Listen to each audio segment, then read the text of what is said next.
My husband asked for a break to find himself, started meeting another woman in the middle of the night days later, and now I have to watch it happen at my son's baseball games while I'm literally being treated for broken heart syndrome.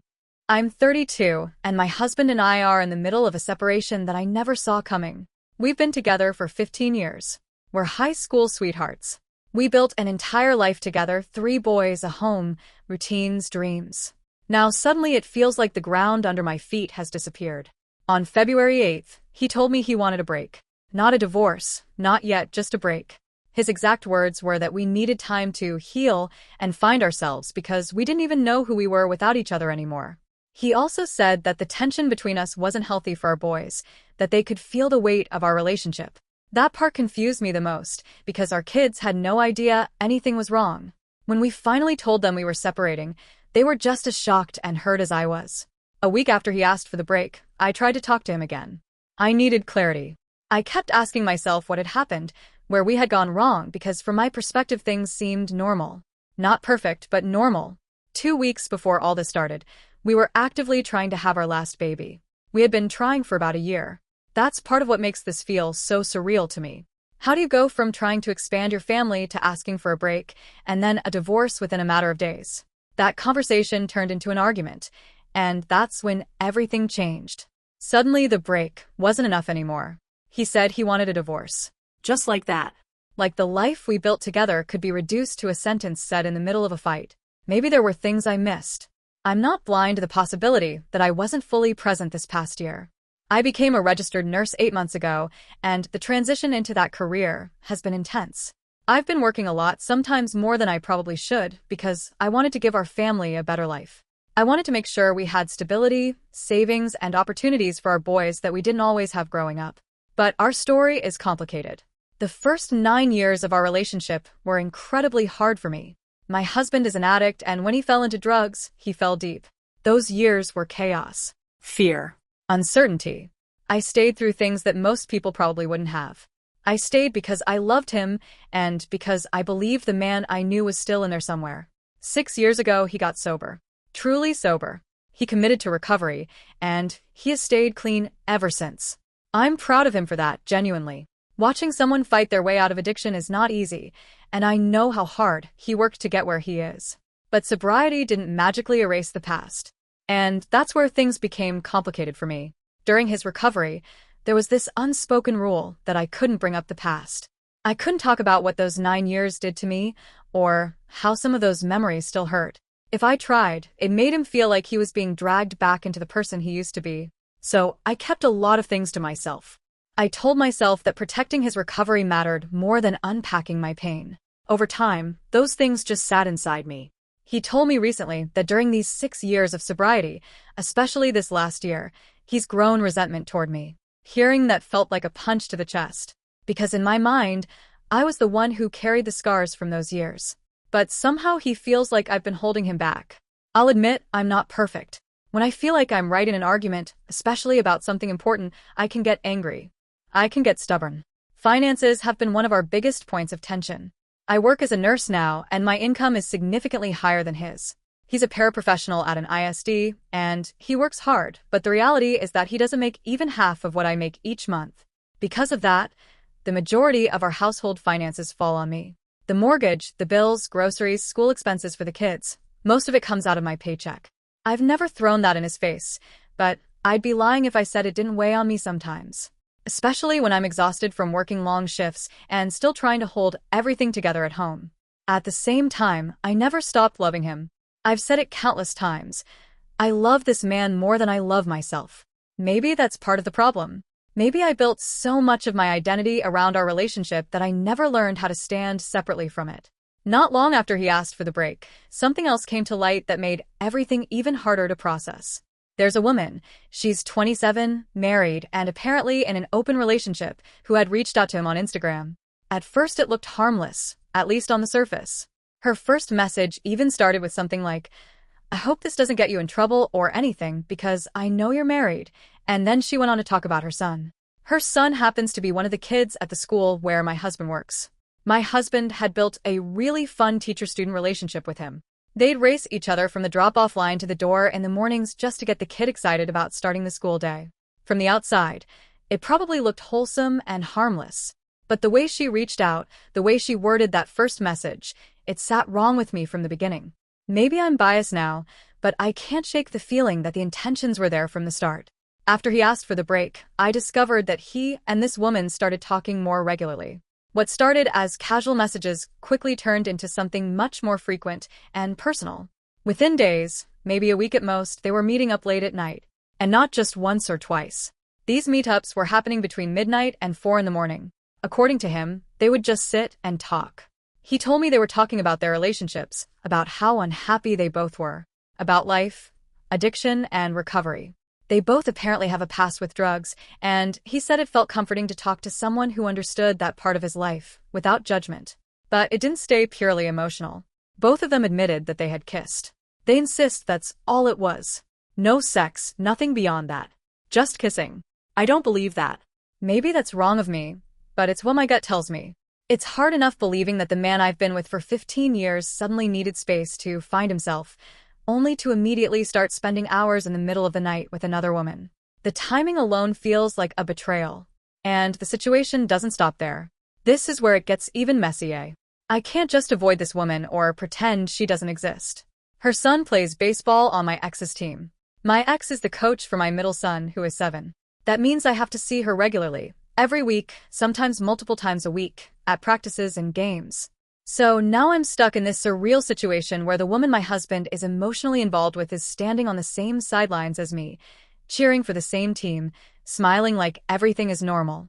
Meanwhile, I'm standing there trying not to fall apart. What makes it even more unbelievable is that her husband knows about all of this.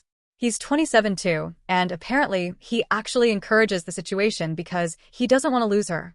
From what I've been told, he'd rather allow this dynamic than risk her leaving him.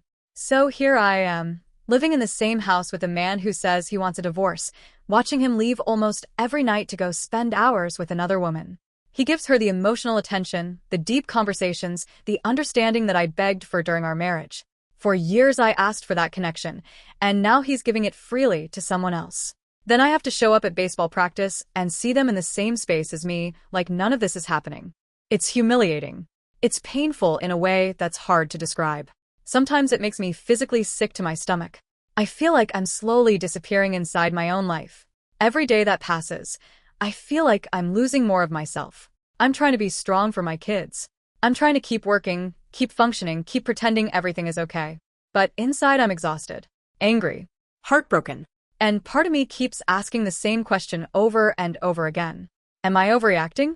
Or is this as insane and painful as it feels? 2 days ago, everything finally caught up to me in a way I never expected. I was at work, trying to push through another shift like I always do, pretending that everything in my life wasn't quietly collapsing around me. I'm used to stress. Being a nurse means you learn how to compartmentalize, how to keep going even when you're overwhelmed. But that day something inside me broke. It started with a tightness in my chest that wouldn't go away.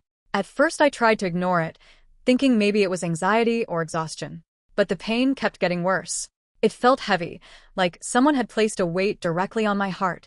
My coworkers noticed before I even said anything. They took my blood pressure, and it was in the 150s over 110s, which is not normal for me at all. I could see the concern on their faces, and before I could protest, my team insisted that I go down to the emergency department. Sitting in the ED as a patient instead of a nurse was surreal. They asked me if everything in my life had been okay lately, and I hesitated. I didn't even know where to start. I gave them the smallest glimpse of what has been happening, just enough to explain that things have been extremely stressful lately. They ran an EKG, drew labs, and for a moment I honestly thought I might be having a heart attack. The symptoms matched it almost perfectly. Chest pain, elevated blood pressure, the overwhelming feeling that something was very wrong. But after the tests came back, the doctor explained something I had only vaguely heard of before. I wasn't having a heart attack. Instead, they said I was showing signs of something called Takotsubo cardiomyopathy, sometimes called broken heart syndrome. It's rare, and it's triggered by extreme emotional stress. The symptoms mimic a heart attack, but it's caused by the heart literally reacting to intense grief or trauma. Hearing that almost made me laugh and cry at the same time. I'm not having a heart attack. I just have a broken heart. And that's exactly what it feels like. I'm grieving something that isn't even fully gone yet.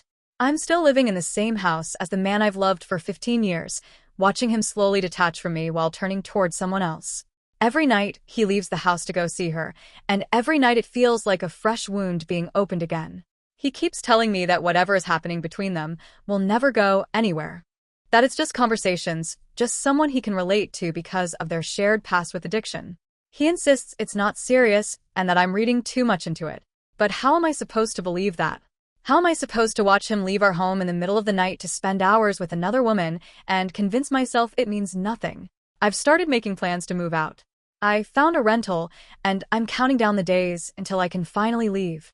20 days. That's all that's left before I can remove myself from this daily torture. But even knowing that doesn't make these last weeks any easier. Another thought keeps creeping into my mind, and I feel guilty for even having it. I know that once I'm gone, he's going to struggle financially. On his salary alone, he realistically can't afford the house we live in or the vehicle he drives. The majority of our financial stability has always come from my income. Our boys will never go without.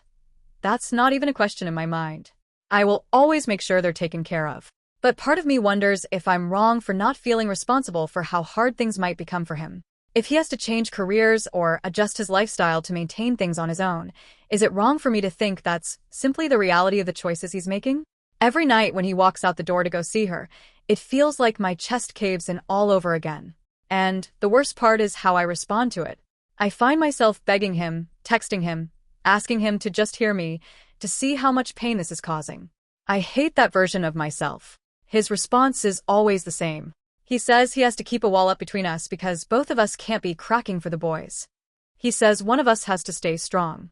But the boys don't even know what's really happening yet. They're not seeing the parts that are destroying me inside. I feel like I'm the only one who's emotionally present in this situation. I'm feeling everything. The grief, the anger, the fear of losing the life we built together. Meanwhile, he seems able to detach and move forward like none of it is affecting him the same way. I hate admitting this, but part of me still wants him to choose me. I want him to wake up and realize what he's throwing away. I want him to love me again the way he used to. And yet at the same time, I'm doing something that probably sounds strange to anyone else. When he leaves the house at night, sometimes I record videos of myself. Raw, emotional videos where I'm crying and breaking down. I keep them as reminders of how low I've fallen in this moment. Because deep down I know I don't deserve this kind of treatment. I know that if he came back tomorrow and asked me to try again, part of me would want to say yes immediately.